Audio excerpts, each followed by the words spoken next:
So on our exclusive interview for today, we are going to be talking about some of the happenings in the consumer lending space in Nigeria. In an exclusive interview with Paul Adebayo, we reviewed some of the things that they at Links Microfinance Bank, which is one of the banks in one of the micro lenders in the country, that is now diverted attention to the digital lending space, how they are going about it, and some of the measures they've been taking. Recently, we heard news of the government, which is the NIMC, trying a policy of linking NINs to credit scores, a move that some people have hailed and has also called for concerns, data protection concerns. Many of these and more on this exclusive interview with Paul Adebayo. I'm the Sofri. And at Sofri, we are a digital microfinance bank, and technology is the underlying thing of what we want to build. And why, in fact, let me even start from the name Sofri, right? It's a pidgin word called Sofri. You know, when they say Jeje, Sofri. And that's the idea of what we want to try to build, right? Where we're saying we want things to be easy. We want people to be able to have things done in a simple way. And that's what we want to take into banking. And that's why our mission is very straightforward. We want to make banking simpler. We want to make it innovative. I want to make it inclusive. I want to make it impactful. That's the fundamentals of what we want to do. Why are we different from the typical guy? One thing that is important first is when you are playing with money, you have to make sure that there's speed into what we do. And speed for us is one of the most important or value proposition that we have. And I think I mentioned earlier that we wanted or we want to have people to be able to have instant personalized access to credit, right? With your money, you should be able to do more. You should be able to generate more. That's why we also have our best-in-class savings and investment opportunities that we're also offering to our customers. So when you put money in your account, or you have money in your account, sitting in your account, it's already working for you. Today, the banks that you drop money in and don't touch it, come back at the end of the year, that money has reduced because of charges, right? What we are even trying to do then is we can as well make your money sweat for you whilst you sleep, and that's why we try to invest your money with in the market where we're able to generate interest for you, and that's why we think we are quite unique. And what we're also trying to do is to also make sure that we touch the lives of people that are undeserved or underbanked, and we are able to bring them into the financial ecosystem of what we're trying to do. So in a nutshell, that's why we're here. Okay, so this is not the first time that Sofri will be hitting the market, and I think what we're doing today is more or less like we're revamping what we already have. So it's more or less like a key that crowd is now working. So what is different from today's Sofri and when you started in 2021? I mean, like the analogy you use, right? A kid that is walking or crawling, when you give birth to a child, it's going to crawl. Then it will learn to walk. Before it learns to walk, it will learn to stand and then start to move. When we started, we were crawling, understanding our environment, understanding where we are, and then taking a position and say, this is the niche we want to follow, and this is where we want to drive at.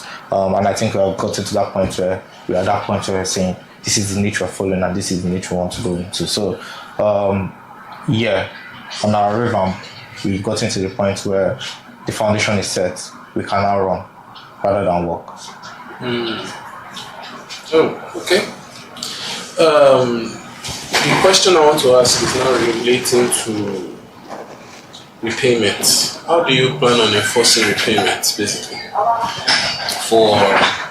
We're talking about nano loans, and this now the app is launching on the context of nano loans and micro loans. So, what's the plan to enforce repayments? Is collection automated within the app? And you mentioned that you're an ethical lender. What are the measures that you're putting in place to prevent it from looking like a predatory lending situation? So we are adopting a multi-layered risk approach, where where um, where we understand the type of risk for customers, and then with that we put in specific control measures. I'll run you through some of the risks that we have and how we mitigate those risks. I think the biggest risk in credit first is identity risk. Who are you? Why are you collecting this money? And how do we do that? We're doing that through our KYC system with NIN, BVN verification, liveness check. I'm sure if you have downloaded the app, you would see that you have all those requirements here. That's the first elementary level of even coming into the ecosystem, right? And you already have that data comprising from NIMC, where we're able to bounce off your data there in a nutshell, run out the report, and then identify who you are. After that, we then move into the credit risk itself, where we're then analyzing the credits, right? Where we then provide alternate credit scoring system. Today in Nigeria, if I ask you if you know your credit score, I'm sure you don't know your credit score. So what we're doing now is we are redefining our internal metrics, what we think a credit score should look like, and then how we use that to appraise you. When we use that to appraise you, it then gives us what we think you're able to get. So that reduces the risk of me just looking at you and say, I like what you wear and what you're looking like, and just give you a loan without understanding how you want to repay. So by the time you look factor in all those things together, you already understand that this person's capability or capacity is X amount, right? Based on that, I'm sure that you'll be able to pay back based on your income. There will be challenges down the way, right? And that's why we're flexible enough to understand those challenges and we're able to restructure transactional loans into that. Another thing that is also important, another risk is fraud and AML. So if you understand, we also do AML checks, where we have a transaction monitoring system that we built, and the idea basically is you are able to use that to understand payment patterns, payment behaviors, and to reduce fraud. And then repayment risk. We have auto debits that we put on your account, right? If you're collecting a loan on the app, we pre-authenticate your card, right? Where we'll be able to then debit you monthly. And with that, before you get the loan, you are sure that card works. We've already done our checks, we've already done the our system is able to take those repayments. Okay, so these cards are not necessarily Sofri cards, just your regular bank cards. Yeah. Okay. So with that, you're able to then trigger debit on your account. And like I mentioned, with the introduction of GSI, it's going to make life much easier in the industry. AML is anti-money laundering checks, and AML CTF is the full word, counter-terrorism financing. AML checks basically we're able to understand the customer, understand the use of those funds, where the funds coming from, the payment pattern. Say for example, somebody wakes up in the morning, you open a bank account. Initially open an account, you already do a transaction. In seconds, they're already moving money out. The system are able to recognize triggers that will be able to say, hold on this transaction, watch how this transaction is going, follow this transaction from credit to grade, and then from there you're able to exercise. The GSI part, what's the so GSI is a global standing instruction that's introduced by CBN. And the idea basically is if you have a card or you have a bank account in Nigeria, if you collect a loan and you agree with the GSI, it means that I'm able to recover money from all your accounts linked to your BVN. So it's not like open banking, some sort of open banking. So technically, yeah, you can put it, but it's quite different. Open banking is quite different. I think open banking is just going to be in market in August, so I think that's pretty much. So with the GSI, I think I'll just take you a little bit out of what we're talking about now. Don't you think that an average Nigerian will have issue with that if I took a loan from, say, Sofri, and somehow I put down my Consent. Consent, yeah. We hardly read terms and conditions in this part of the world. Mm-hmm. Even the structure we hardly do. So if I give consent and I don't know, I'm like, what is going on here? Mm-hmm. What are the metrics put in place to make sure that the public are educated enough to know that if you're taking a loan, we can take money from your first, your second, your third, your fourth bank accounts? So if you apply for a loan, right, and you put in your BVN, by the time I'm running your BVN, I'm able to know you have this following account, right? Just confirm that this is accurate. You have ticked that you have confirmed that you have this bank account. You also accepted that you have a GSI mandate for us to debit your account or other account in the event that your main account that you're giving us to pre-authenticate or tokenize does not work, right? With that concept, we will be able to do that trigger, right? But I think this initiative is going to really help the ecosystem, especially as to building or improving access to credit. Because with that, people that tend to naturally want to default, because you have people that want to default, they just collect the money and like nothing. So that is just an extra incentive to encourage the financial institutions to be able to give out money and to be able to do that. Okay, one question I have is on the nano loans. What kind of interest rates are we expecting? So let's say 5,000 naira.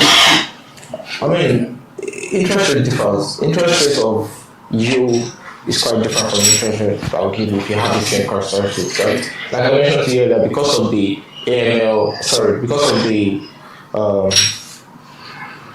AI and machine learning that we use for our decision engine, it gives us that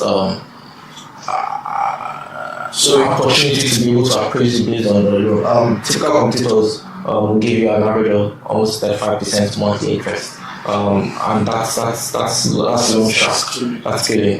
Imagine you take that for 3 months, that's almost 100% or 5,000 naira, which is ridiculous. Well, based on the risk capital, we are able to give you between 8 to maybe 15, depending on your own risk profile, basically. So our rates are the interest rates are going to be personalized. basically. Between 8 and 15. I'm just giving you depends on your own risk capital and risk profile. So we're talking of interest rates. The personalization goes down even to Your rates, yeah, because why am I even getting you a personalized credit? I'm getting you a personalized credit because your own profile, your credit score is quite different from your own credit score, right? Your capacity to pay is different from your capacity to pay. You can work in the same industry, you can work in the same organization, you can earn the same salary, but your expenses is different from his expenses. Your rent is different from his rent, right? Based on that, I'm able to understand your own personal financial circumstance and I'm able to trigger a rate based on that. So one question I would ask is around it seems like there's a lot of now AI comes into the equation. You're developing your own credit scoring system. So the question I would ask is around you definitely have a lot of engineers that work in this building, a lot of software engineers. So how are the machines being trained? Like what data points are you using to evaluate? What data points are you using to train this what's the word now?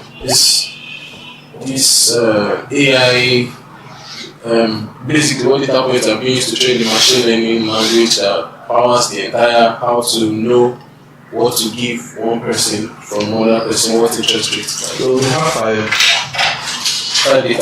five major elements of third phase of data, right? The first one is your identity verification, your data first from BVN and the next one is the device and behavioral data. On your device, if you have a lot of betting or gambling apps on your device and you don't have, the chances that you would pay me is higher than these chances because the probability is you most likely take that to gamble and things like that. So it goes down that deep to understand the triggers that is coming there.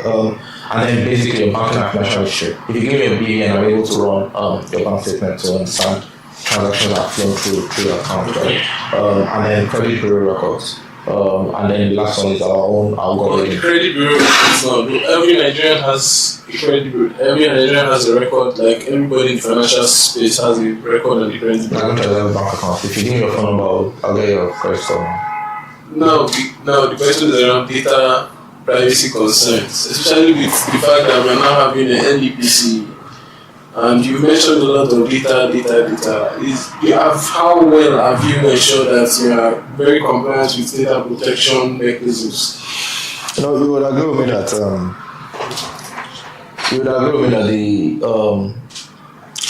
the Nigerian Data Protection Regulation (NDPR) is doing a lot as to educating us, and we follow best practices. We follow NDPR.